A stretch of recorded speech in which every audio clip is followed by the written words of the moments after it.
nth root test. That means you are taking the nth root of what you have there. Then try to find the limit as n approaches infinity. What does it give you? So give it a try. You take the limit as n approaches infinity. Wait a minute. If you take the limit of this thing here, that's the way it is, as n approaches infinity, what is it going to give you? Why is it indeterminate? It will be infinity over infinity? So, can you differentiate that? Yes. You can differentiate? Yes. Alright, so when you differentiate, do it completely. Tell me the answer. Get the limit of this thing here as n approaches infinity. Not the problem we want to solve, I just want you to work on that. The limit is 0. Okay, so that means that it satisfies the necessary condition. Okay, so you now do for the normal test you want to do. So use the nth root test. You get that? So check with the nth root test.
How you be?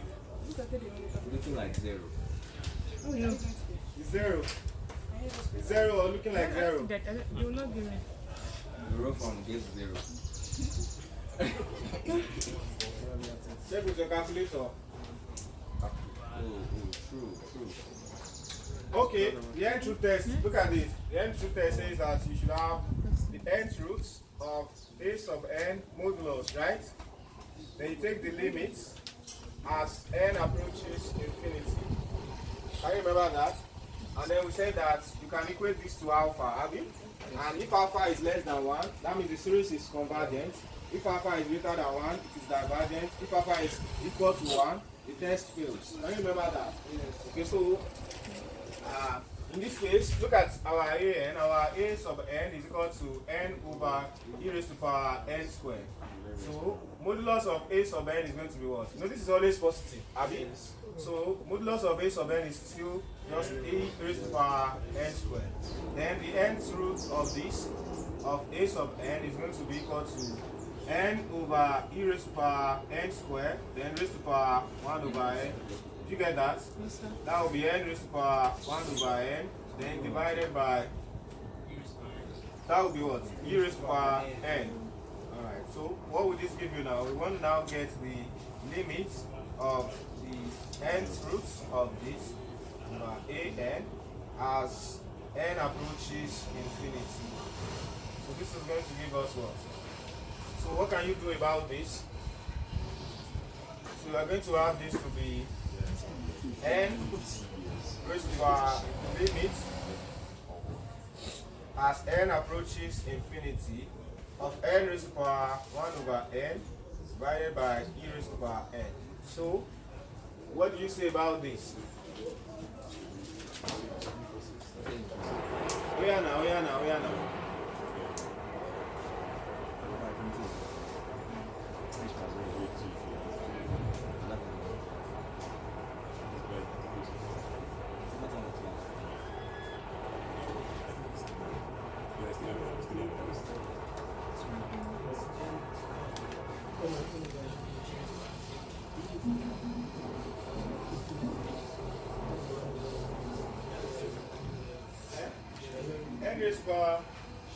Everything is zero.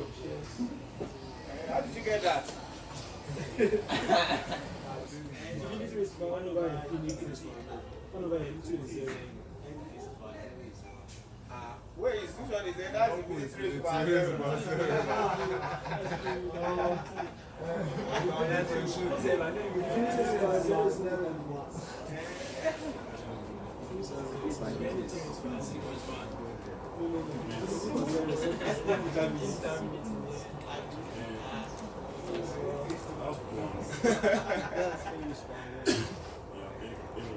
Okay, you can't get it using the usual method, right? Okay, so I told you something in the past that when you come across a situation like this, you are going to use what you call your intuition. Do you understand me?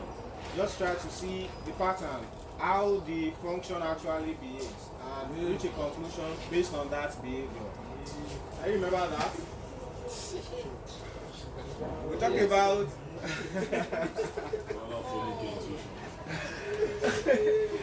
You know, we talked about something like this the other day, 10 raised to power n over n factorial. Can you remember when we talked about the limits of this the other day? And I told you that you just have to use your intuition. That once you get to n equal to 10, and then going forward, the denominator keeps increasing while the numerator stays the same at 10. So that already tells you that as you approach infinity, the denominator will become extremely large, while the numerator is relatively constant. So, from which we concluded that this was going to be 0. Okay? So, in the same manner, here, please pay attention to this. Pay attention to this. If you are, listen please, if you are taking n raised to power 1 over n, it will always be less than e raised to power n. Do you understand me? Okay? That's, for instance, you want to take square root of 2. Square root of 2 will definitely be less than e raised to power 2. Do you understand me? Cube root of 3. Cube root of 3 will be less than e raised to power 3. Does it make sense? If you go 4th root of 4, it will be less than e raised to power 4. Definitely.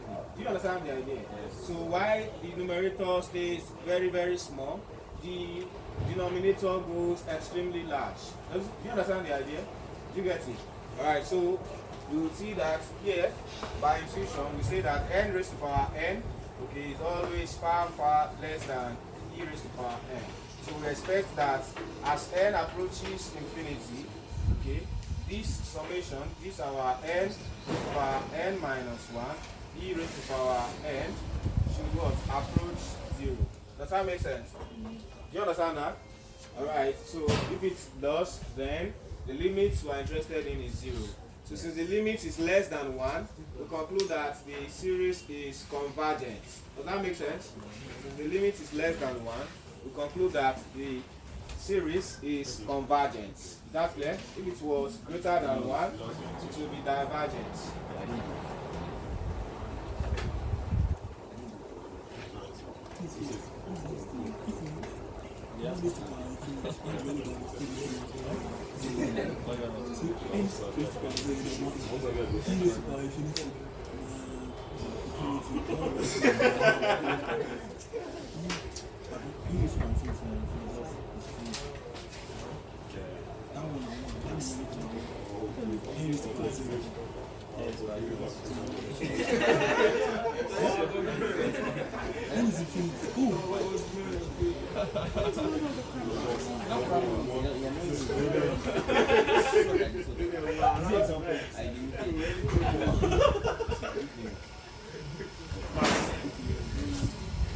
Can we move on?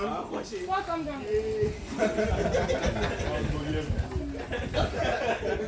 Go again.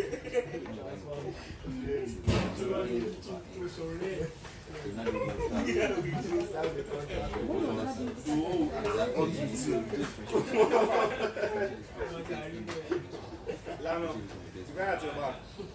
what's the name? Sorry. Uluwani. Do you understand what I mean? These examples. You understand the example? Okay. You can watch the video so you catch up with the parts in it. So if you have missed any parts before, hello, listen, I've recorded, I've concluded these explanations on differential equation. I have the videos on my phone, so before you leave, you case you don't have data to go and watch it on YouTube, ensure you get the files so that you go and watch them. So do everything you need to do this night, this evening, this night, so that by tomorrow you are going to go face the exam. We also have videos on the platform on limits, continuity, and differentiability. That's not revision, that's a lot of detailed teaching. So you can go through that also. If you need anything, if you need to catch up on anything on limits, continuity, and differentiability. But before we leave, we're going to solve problems on them. Okay? Yeah. Yes. Yeah. Yes, yes. So, can we move on? Alright, so do the last one. The last one, what method, what test is appropriate? Which series? Okay. What would you say about that? It is going to be greater than or less than what? Which one, D? Which one is less than 1? Is it D? Yes, D. Comparison test. What do you want to compare it with? 1 over. Is it P series now? Okay, it's a P series. Yes. 1 over 4. So what's N in this case? N is 1 over 4. Actually. So that means it is what? Divergent. So there's no other thing to say. It's a divergent series with P equal to...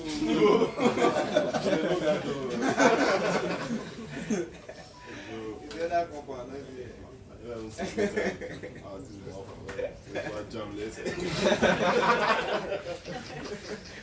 So this is 1 over n raised to power 1 over 4. So this is a P series with P equal to 1 over 4. Okay, so since P is 1 over 4, which is less than 1, we say that the series is divergent. Is that clear? So basically the only convergent series, which is actually the answer for this problem, is C. That's the only one that is convergent here. This one problem, then you have to What? Oh, that one. This is one problem. You have to find which of them is convergent. Okay, now what question will you say? So, interest now, you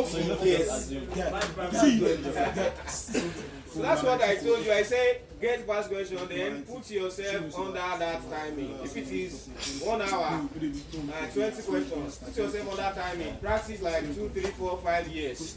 Then you will know how you need to improve on your speech. That's the importance of it, because you're going to have a very short time. Which you must have seen it and practiced a lot of times. You already know how to go about it when you come across the question.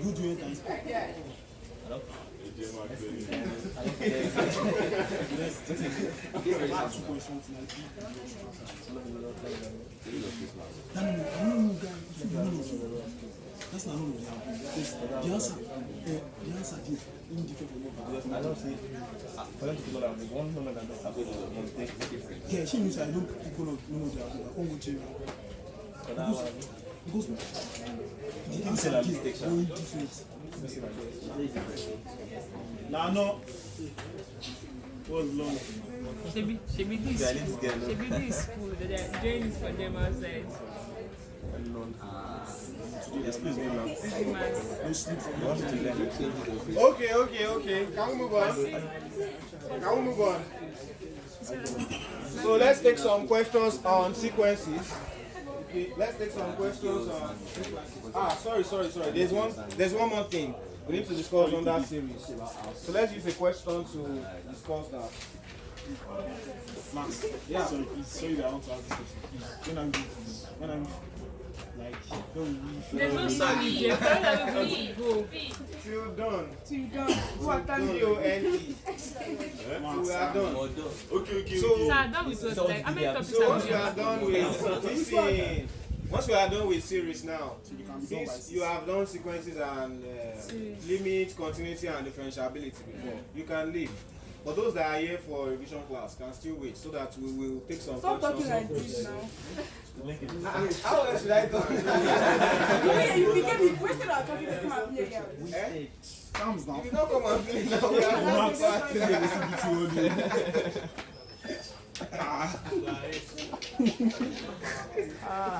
So you shall know we have an M so fine. Nice slabs, you go land me for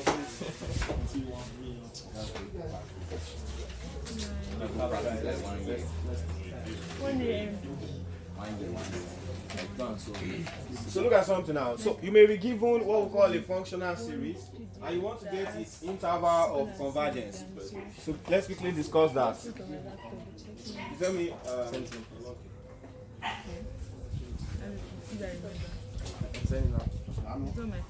Listen, don't be on Twitter. Tweet later.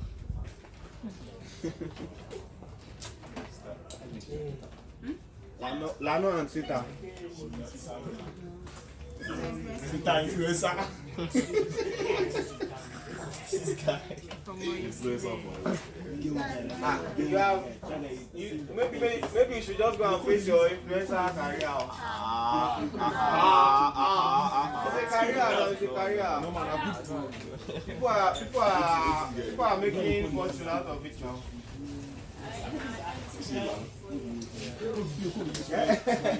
And you wouldn't need to be doing MTH.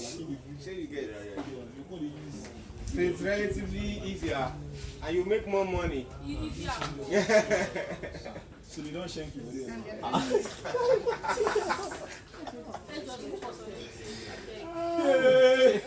Look at it now. So we call this power series, alright? So when you have power series of the form a sub n into x minus x naught raised to power n. This could be from n equals to 0 to infinity. Okay, we call this power series, okay? And x naught is called the center of the power series. X naught, listen please, listen. X naught is called the center of the power series. So we usually are interested in what values of x will make this function convergent. Are we together? That is what values of x will ensure that the function is always convergent. So that at the range of values of x for which this function is convergent is what we call the interval of convergence. Is that clear? It's what we call the interval of convergence. So look at something. If you want to actually use ratio test to solve this, you know we can use ratio test because we have power of m here. Does it make sense? If we were to consider the convergence of this series, we will use ratio test. And to use ratio test, you want to check the limits. Can you remember what's that expression again? Of modulus of an plus 1, Abby? All over an. Alright, so we say that we want to get this limit as n approaches infinity, Abby? And we equate it to n. And if l is less than 1, the series is convergent. Is it clear? Okay, so let's try that for this and see when this series will be convergent. Okay, so if we want to try that, don't mix up this an and the an we have here. Okay, they are quite different. So let me use xn here so that we don't mix them up. Let's say, let me use xn so we don't mix them up. Xn. So in this case, if I want to use this ratio test, please check. Is it n plus 1 that comes first or n? N plus 1. Alright, so if you want to use this, we are going to have to get the limits of a n plus 1. Does that make sense?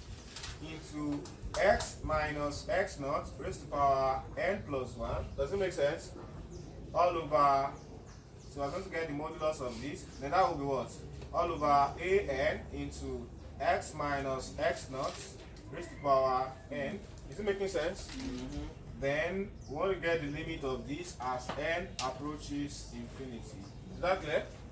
So you can simplify this for that. This is going to give you the limit as n approaches infinity of this. This is going to be a n plus 1. We are going to add this to be x minus x naught raised to power n multiplied by x minus x naught. Is that clear? Then you are going to have this to be a. Sorry, we're going to have this to be an into x minus x naught raised to power n. Does that make sense? And then this is going to cancel this. Then you can take the limits as n approaches infinity of this an plus 1 all over an, then multiply by x minus x naught. You get that? You understand this? So we know that for this to be convergent, we need, listen very well, we need this thing here to be less than 1. Is it clear? We need this limit to be less than 1. So we know that we're just interested in the limit as n approaches infinity. Abi? So this is a constant. It does not depend on n, so I can move it out of the expression. Is it clear? So if I move that out of the expression, then I'm going to have something like this. I'm going to have this as my condition. Modulus of x minus x naught, then multiplied by the limit as n approaches infinity of modulus of an plus 1 all over an altogether. Everything here should be less than 1. Does it make sense? Do you get that? Do you understand this idea? Yes, sir. Do you understand this? It's going to be convergent. And now for this to be convergent, when you take this ratio, this should be less than this. Is it making sense?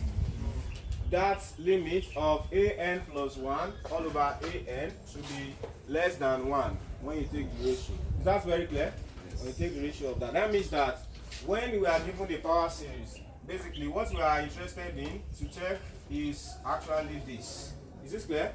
I'm going to check for the value of this. If it is going to be less than 1, that means it is this portion we are going to deal with to get the convergence of that series.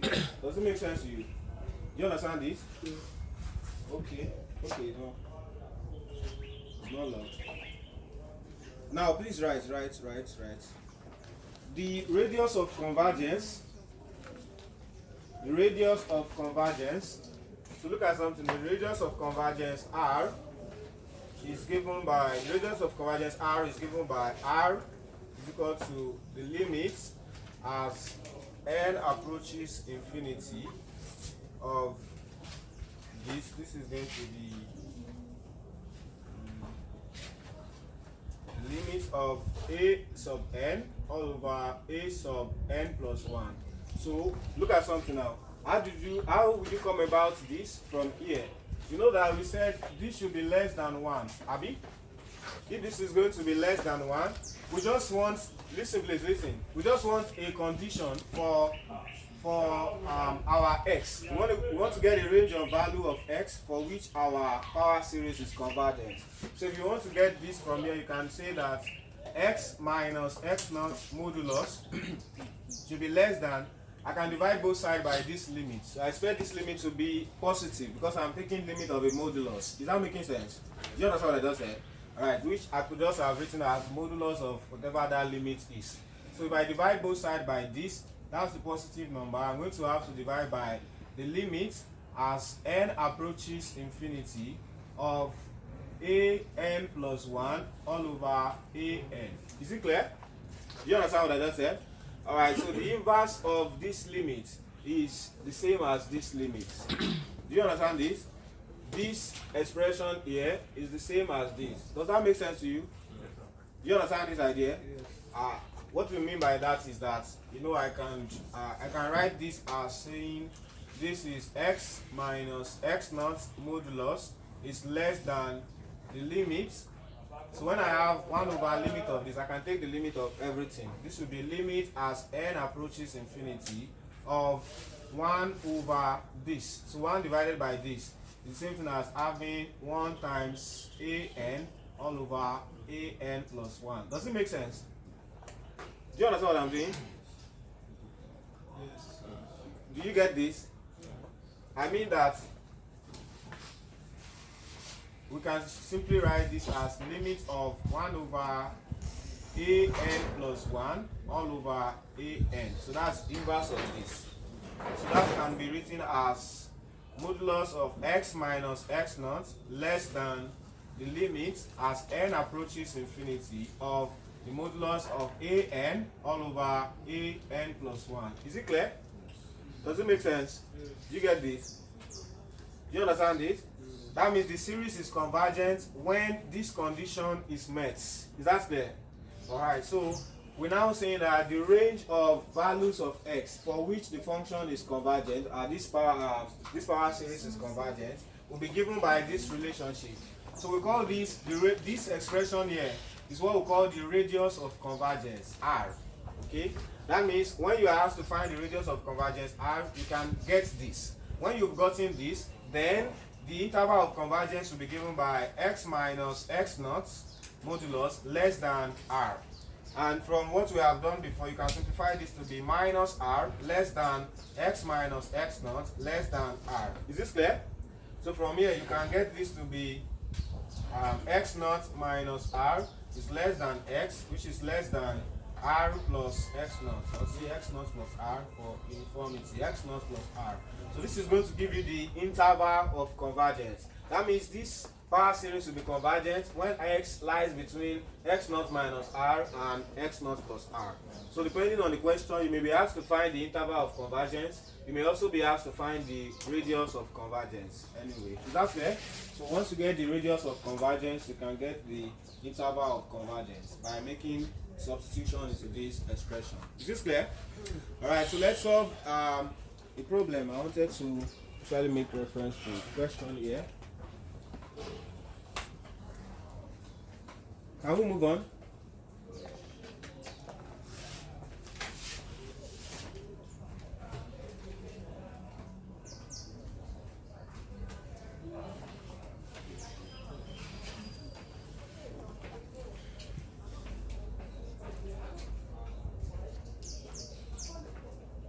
Can we move on? Don't worry, when we solve an example now, when we solve a problem, you'll see how this works, okay? So can we move on?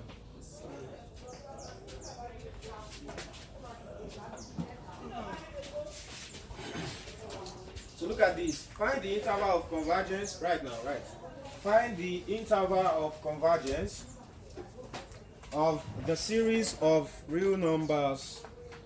Find the interval of convergence. Find the interval of convergence of the series of real numbers. Find the interval of convergence of the series of real numbers. Look at how they gave this question now. X minus 1 plus 1 over 2 x minus 1 all squared plus 1 over 3 x minus 1 raised to the power 3 and so on and so forth. So that's how they gave the series of real numbers. Now you want to find its interval of convergence. You can see that the definition is not in the general form we are familiar with from what we've done just now. All together, please. So but we can get an N10, we can get a general formula for this by simply observing the pattern. Okay, you can see that you can see this is actually 1 over 1, then 1 over 2, 1 over 3. This 1 over 3. What's there? Yeah, 1 over 3. That's 1 over 3, please. Not 1 over 2, 1 over 2. This one is 1 over 3.